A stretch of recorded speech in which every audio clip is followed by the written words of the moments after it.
sampaikan itu bukan satu dua kali, beberapa kali, tetapi nasihat ini pada dasarnya untuk mengingatkan kita semuanya supaya kita tidak lupa bahwa dalam kehidupan berumah tangga itu tidak hanya sebatas teori, tidak hanya sebatas ilmu yang kita miliki, tidak hanya sebatas lamanya kita menikah, tetapi perbaikan demi perbaikan hari demi hari dalam mengarungi bahtera rumah tangga.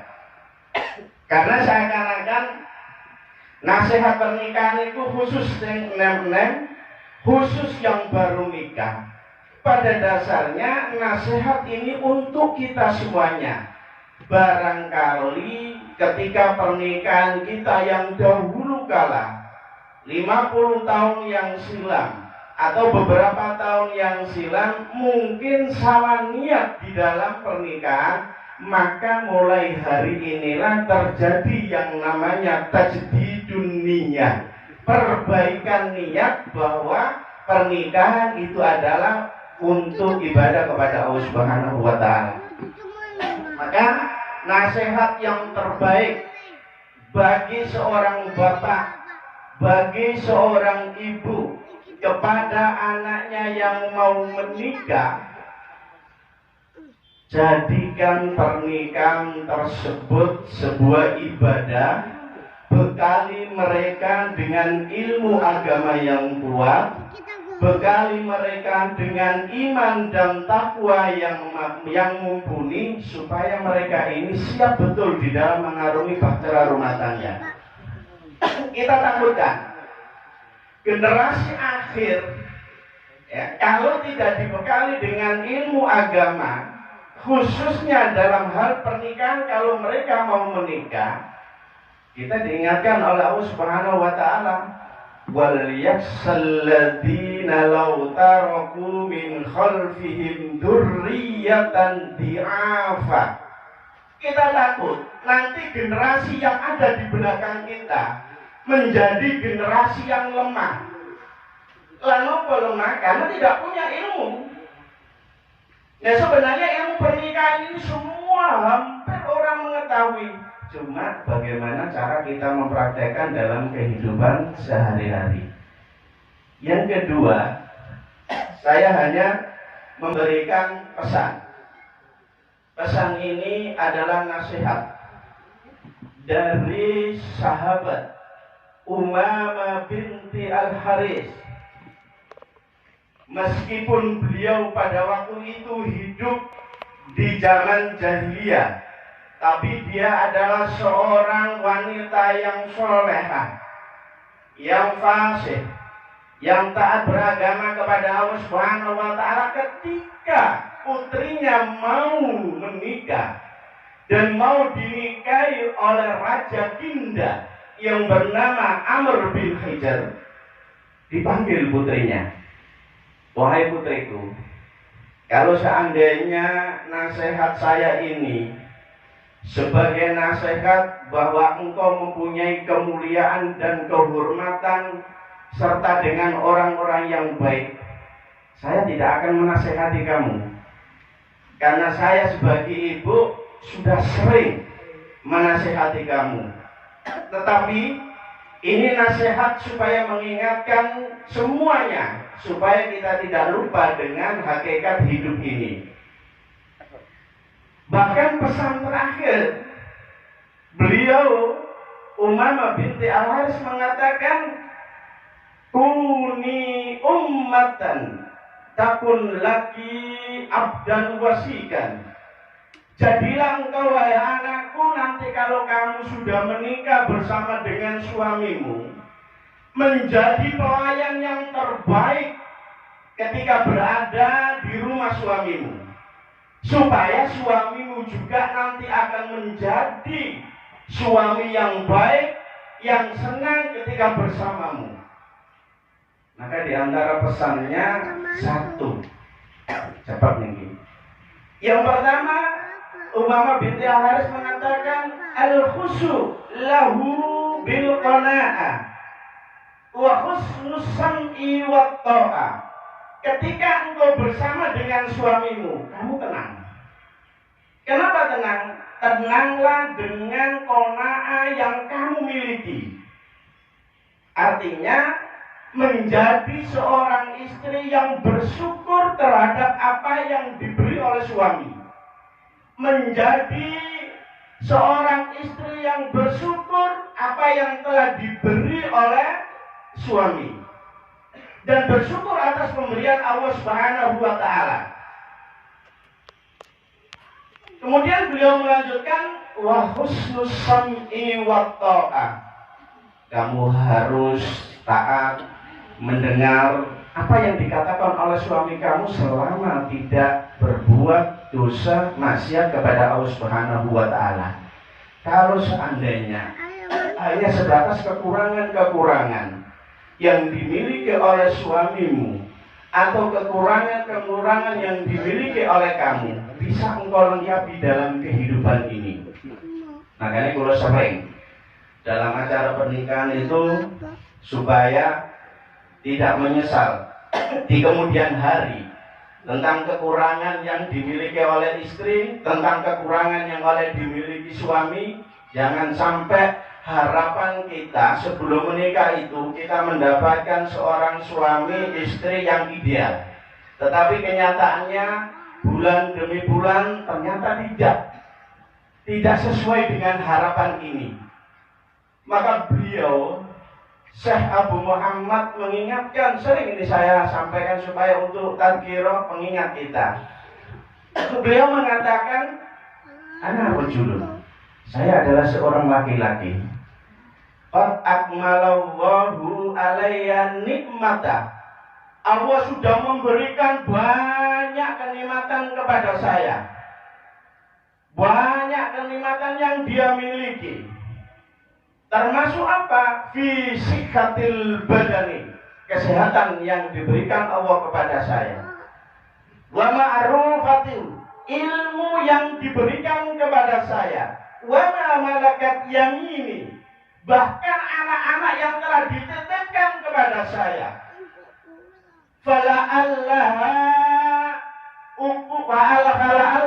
buisat ukubatan ala dini. Kalau seandainya dalam perjalanan hidup rumah tangga ini, bojoku sewedo ini ternyata akhlaknya jelek, ya, yang perempuan akhlaknya jelek, sifatnya jelek, semuanya jelek, mungkin ini adalah kekurangan daripada agamanya. Beliau mengatakan begitu, artinya bahwa kekurangan yang dimiliki oleh suami dan istri tentu harus kita terima, harus kita perbaiki. Tetapi beliau juga mengatakan, fa'akhofu, tapi saya takut. Ya. Kalau seandainya kalau seandainya dengan kekurangan istri saya ini kemudian saya cerai, ya, nikah sebenarnya tidak menginginkan istri yang gemuk, ternyata dapat gemoy bahasa sekarang ini. Ya. Nikah mestinya dia ingin mendapatkan orang yang kaya, ternyata tidak mendapatkan yang kaya. Nikah mestinya dapat orang yang cantik, karena sebelum pernikahan dia mempunyai pacar yang cantik, ternyata takdir Allah dapat perempuan yang tidak sesuai dengan apa yang diharapkan. Inilah pesan ini yang seandainya kemudian kita praktekkan.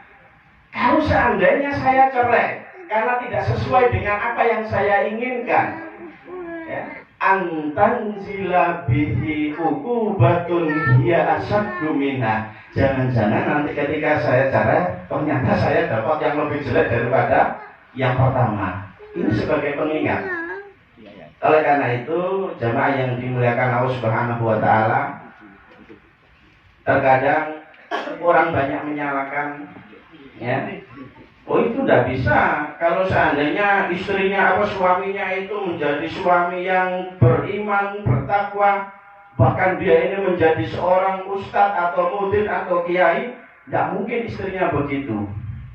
Pemikiran ini sebenarnya salah kalau kita mau melihat cerita daripada Nabi Nuh, cerita daripada Nabi Lut, bagaimana seorang nabi yang ini menjadi percontohan untuk mengingatkan kita. Dua-dua istrinya ini, istri Nabi Nuh, istri Nabi Lut, juga masuk ke dalam neraka. Padahal ini diawasi oleh orang yang beriman. Nabi yang mengawasi.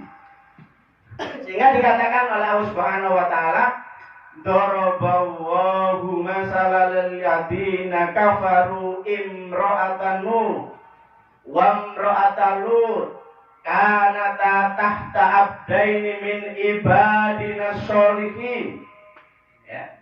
Jadi Allah memberikan permisalan, percontohan, ya, kepada orang-orang kafir tentang istri daripada Nabi Nuh, Nabi Lut, yang kedua-duanya diawasi oleh orang yang beriman, yang soleh, fakhonatahuma, tetapi berkhianat. Falam yughniya anhuma minallahi syai'an wa qila dukhulan nar ma'ad dakhirin. Ya, Nabi Nuh, Nabi Lut tidak bisa menolong, suruh masuk kedua-duanya ke dalam api neraka bersama orang-orang penghuni neraka. Ya. Istri Nabi Nuh termasuk wanita yang tidak membantu, tidak menolong dalam dakwah Nabi Nuh alaihissalam, termasuk anaknya, sehingga ketika Allah Subhanahu wa taala memerintahkan kepada Nabi Nuh, suruh umatmu yang taat ikut untuk naik ke dalam kapal, tapi tinggalkan istri dan anakmu karena keduanya bukan lagi termasuk keluargamu. Gitu. Bagaimana istri Nabi Lut? Istri Nabi Lut ini termasuk pendukung umat Sodomi, maka termasuk tidak bisa menyelamatkan Nabi Lut. Nanti jangan bisa lihat cerita bagaimana Nabi Lut, ya, tentang istrinya dalam surat Hud ayat 81. Surat yang ke-11 ayat 81. Nah, ini tidak bisa, sesoleh apapun, bagaimanapun orang itu, kalau suami istri nek boten dibekali ilmu agama, iman dan takwa, maka akan terjerumus kepada perbuatan dosa. Bahkan ketika kita bercerita tentang bagaimana istri Raja Fir'aun, meskipun Raja Fir'aun itu seorang raja yang kafir, tapi karena keimanan dan ketakwaan yang ada pada istrinya Asia, tetap dia bertakwa. Lah artinya apa? Bahwa ketakwaan, ilmu, agama, keimanan itu tidak bisa dimiliki seorang laki-laki saja, tidak bisa dimiliki oleh seorang istri saja. Dua-duanya harus ada. Ya. Makanya kemarin ketika dalam pengajian kalimat musyarakah, ya, tentang bagaimana kita berbuat muasyarah itu bil ma'ruf. Ini menggunakan wazn mufa'alah yang artinya itu musyarakah, tidak bisa dibebankan kepada suami saja, tidak bisa juga dibebankan kepada istri saja. Dua-duanya harus. Ya. Kemudian yang kedua, pesan daripada Umamah binti Al-Haris, at-tafaqqudu lima wadi'i anfihi wa ainihi. Wahai anakku, jagalah matamu, jagalah mulutmu, ya. Ini pesan. Artinya apa? Ketika suami datang, ketika suami dalam keadaan capek kerja, hindarkan hal-hal yang di situ barangkali dilihat oleh seorang suami yang tidak menyenangkan. Ya, termasuk perintah untuk berdandan di dalam rumah. Kita ini khawatir. Terkadang kulolan panjenengan sami niki ngengken bojone dandan iku nek khusus acara nang jaba. Jadi ibaratnya itu untuk pertontonan secara tidak langsung. Tetapi ketika suami datang, ini yang sering terjadi niku istri justru mboten dandan. Lah, hindarkan semacam ini ketika suami itu datang. Maka hal semacam ini pun pernah terjadi pada zaman sahabat. Namanya Salman Al-Farisi. Ketika beliau ini datang berkunjung ke rumah Abu Darda, dia ini tidak sengaja. Setelah dia duduk, dia melihat, nggak sengaja nih, melihat Ummu Darda ini kok kelambine rusuh kabeh, mboten dandan, kelihatan rambutnya ada karu-karuan karena tadi lihatnya ada sengaja. Diingatkan sama Salman Al-Farisi, wahai Ummu Darda, kamu kan sudah mengerti bahwa berdandan, memakai pakaian yang bagus, yang sopan, yang wangi ketika suamimu itu ada, kenapa kamu begini? Ummu Darda itu menjawab enak, untuk apa saya ini mau berdandan? Lah suami saya saja tidak pernah mengurusi saya, tidak pernah ini dia sibuk ibadah dan lain sebagainya. Suatu ketika Salman Al-Farisi ini ketemu Abu Darda, wahai Abu Darda, saya ini mau kunjung ke rumah kamu, bahkan saya mau nginap. Ingin tahu kenapa sampai terjadi begini. Ya, istilahnya neten mriki niku sing wedon niku wis gak karo-karuan neten griya tapi nek metu luar biasa. Ya. Akhirnya ya nggak apa-apa, tapi saya mau nginep, dikasih kamar yang paling depan. Suatu ketika pada waktu malam hari baru habis isya, Abu Darda ini keluar. Mau kemana kamu Abu Darda? Ditanya Salman Al-Farisi. Kebetulan ngapunten, Salman Al-Farisi ini kalau secara keilmuannya lebih pintar daripada Abu Darda. Makanya Abu Darda tidak mau. Saya mau sholat. Kamu kembali lagi ke kamar. Ke kamar itu ganti baju mawon petu maneh. Disuruh masuk lagi sama Salman Al-Farisi. Masuk kamu ke kamar kamu. Sampai jam, kalau kurang lebih jam 3 atau setengah 3, baru dia keluar. Mau kemana? Saya mau sholat tahajud. Silakan. Karena ini sudah mendapat laporan dari Abu Darda, dari Ummu Darda, apa dia ini mengerjakan pokoknya ibadah, tidak ngurus tentang hubungan suami istri, tidak ngurus. Padahal kebutuhan biologis ini juga dipentingkan. Bukan hanya sebatas uang yang dikasih. Makanya diingatkan, siangnya kebetulan disiapkan makan. Saya mau Abu Darda, ayo kita makan bareng-bareng. Abu Darda menjawab, enggak, saya puasa. Kamu tiap hari kok puasa? Ini sebelum diturunkan ya tentang perintah puasa. Kamu kok puasa? Tiap hari kamu mengerjakan begini. Dijawab sama Ummu Darda, iya. Jadi dia ini sibuk ibadah, bertakarub kepada Allah Subhanahu wa Ta'ala. Akhirnya lama-lama gimana kalau Abu Darda, wahai Salman, kamu ini sudah mengganggu ibadah saya untuk kepada Allah Subhanahu wa Ta'ala. Kamu nanti akan saya laporkan kepada Rasulullah SAW. Silakan, dilaporkanlah kepada Rasulullah SAW. Ya Rasulullah, saya ini ibadah diganggu sama Salman Al-Farisi, puasa tidak boleh. Diceritakanlah bahwa sifat Abu Darda ini tidak pernah ngurusi istrinya, bahkan kaitannya dengan urusan hubungan biologis. Maka Rasulullah mengatakan apa yang dikatakan Salman Al-Farisi itu betul.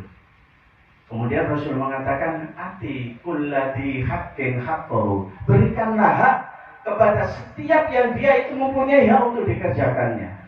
Artinya bahwa kula lan panjenengan sami ini selain daripada hubungan yang bagus kaitannya dengan lahiriah, batinnya niki nggih penting. Kemudian yang ketiga, beliau Umamah binti Al-Haris mengatakan at-tafaqqadu liwati manamihi wa ta'amihi. Jagalah, ya, jagalah suamimu tentang tidurnya, tentang makannya. Jangan sampai suamimu ini kemudian kurang tidurnya. Pun kerja capek-capek mantuk kita selungguh diganggu kali yogane kanggo istrine, ini nanti akan menimbulkan yang namanya emosi. Datang capek-capek kerja, datang ke rumah tidak ada makanan. Ini nanti akan menyebabkan seorang suami marah. Maka benar apa yang dikatakan oleh Rasulullah SAW ketika beliau ditanya sama sahabatnya Rasulullah, medan jihad yang mana yang paling utama dan yang menjadikan ciri wanita atau istri yang soleha? Dia menjawab, di wajah. Nah, kenapa begitu?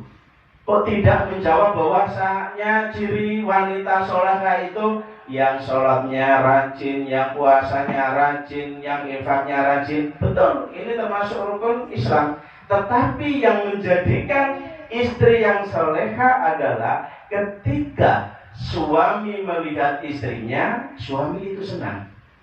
Wa idza nadarta ilaiha sarrat. Kalau dipandang dia menyenangkan. Wa idza amartaha ilaiha atau taat dia apa yang diperintahkan. Maka inilah yang dikatakan bahwa medan jihad seorang istri itu adalah bagaimana dia ini mendapatkan keridhaan di suaminya. Kemudian yang sebelum terakhir, pesan Umamah binti Al-Haris, beliau mengatakan kepada anaknya, al-ihtirazu limalihi wal ir'a'u ala khasmihi wa iyalihi. Jaga hartanya suami, jaga kehormatannya, jaga keluarganya. Ini termasuk pesan ini betul-betul sampai hari ini pun banyak orang kemudian ingin mempraktekannya supaya menjadi istri yang solehah. Dan yang terakhir, beliau mengatakan, wahai anakku, la ta'sina lahu amran wa la tafsina lahu sirran. Jangan sekali-kali engkau durhaka berbuat tidak taat atau durhaka terhadap perintah yang perintah itu adalah untuk yang ma'ruf dari suamimu. Wala tafsina lahu sirran. Jangan sekali-kali kemudian menyebar luaskan aib daripada keluargamu, suamimu. Maka pesan inilah yang menjadikan kemudian Ummu Ilyas atau anak daripada Umamah binti Al-Haris betul-betul menjadi istri yang soleha. Mudah-mudahan ini menjadi pembelajaran bagi kita semuanya. Mudah-mudahan ini juga menjadi pengalaman hidup bahwa hidup itu tidak hanya sebatas uang yang harus kita berikan kepada seorang istri, tetapi perlu adanya ilmu agama yang dimiliki. Bagaimana seorang suami bisa mengajarkan seorang istri kalau suami itu tidak mempunyai ilmu agama yang pas? Bagaimana seorang anak itu bisa dididik menjadi didikan yang baik, yang soleh-solehah, kalau seorang ibunya, istrinya itu tidak mempunyai agama yang baik. Demikian